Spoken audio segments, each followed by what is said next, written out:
particles in our mind today, and I'm just going to ask CJ, what's happening in this picture?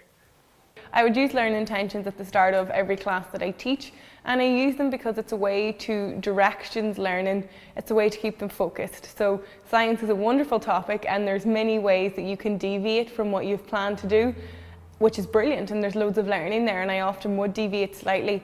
But when I have the learning intentions in my head, when the students have the learning intentions in their head, it helps us pull the learning back to where it needs to be eventually and keeps them focused right through. It's to keep on track and to know what we're actually doing, so we don't get confused or we have to ask someone else.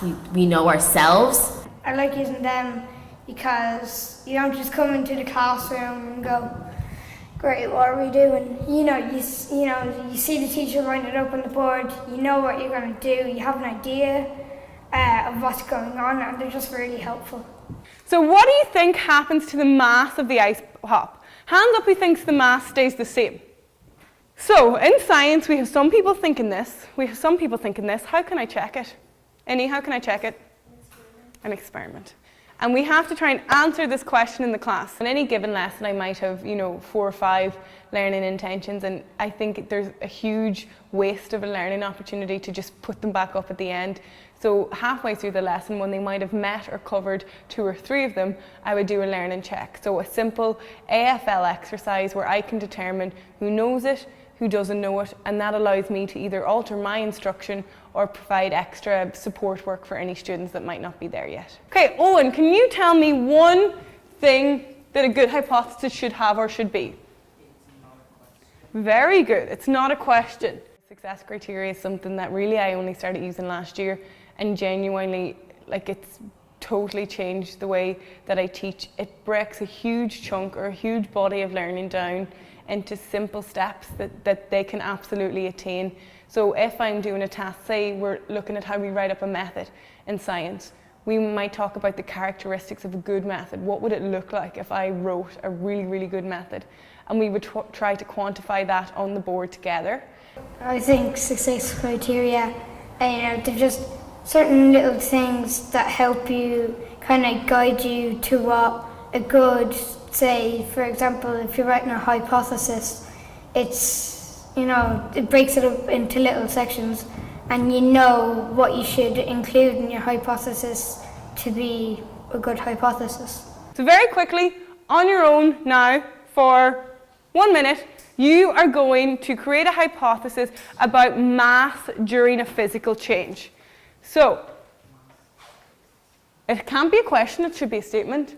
Should be testable. I think that's hugely important, that they're not, okay, I've done the success criteria for a method, tick. So you need to realise, when they're starting off, the knowledge is limited, so it might be great for them to know initially that, okay, we sequence the steps, the first step comes first, but after doing 2 or 3 experiments, you would want them to be recognising things, that would make a much better method than just having the steps in order. So I would either always get them to keep a record of it, be it even in the form of a photograph, or for something like method, writing hypothesis, writing conclusion that they're going to be using quite often, I would always get them to take it down in their copies, but leave space to add steps and maybe edit steps as we move the learning forward.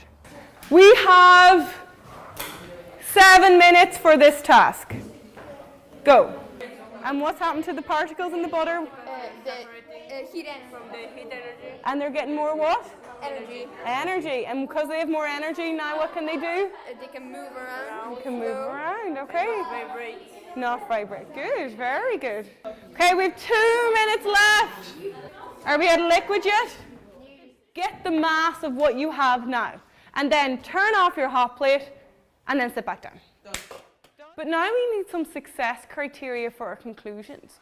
So what should a really good conclusion do to me? The most useful way that I've started to use it is helping them really meaningfully peer assess each other's work, because it helps direct the feedback and away from the ego boosting feedback to, you're great, well done, that's brilliant, to actually constructive feedback that they can give each other that helps each other improve. Apart from keeping on track, we could use success criteria for giving feedback to our partner, and that's a good thing. We could give feedback to the students and they could improve, like we could improve.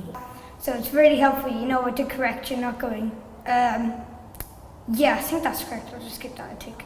You know what's correct because of the success criteria. I don't think personally that you can do really meaningful peer assessment, especially with first years, without success criteria, because they don't know what to mark, they don't know what they're really talking about, so they take it very seriously. You know, they're like, well, this is the work. You know, I would often say, look, I'm not looking over this, so this is the only feedback that this student is getting. So they really take their role very seriously, and if you look down through the feedback, it's focused. So it will say, you know, in the first point you did excellent here, but remember when you're doing a hypothesis, it can't be a question, it needs to be a statement. And that's brilliant for them.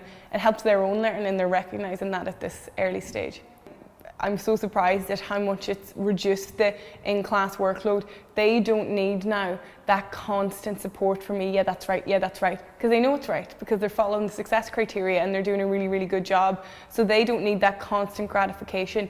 And if they do have a question, they can check it with the person sitting beside them, because they're following the same success criteria and they can provide feedback to each other. You know, when you finish your work, you read over it, you think, that's great, because you've read over the feedback that you got, and you know, it's a really good feeling because you improve on that thing and you're like, you know, I improved on that.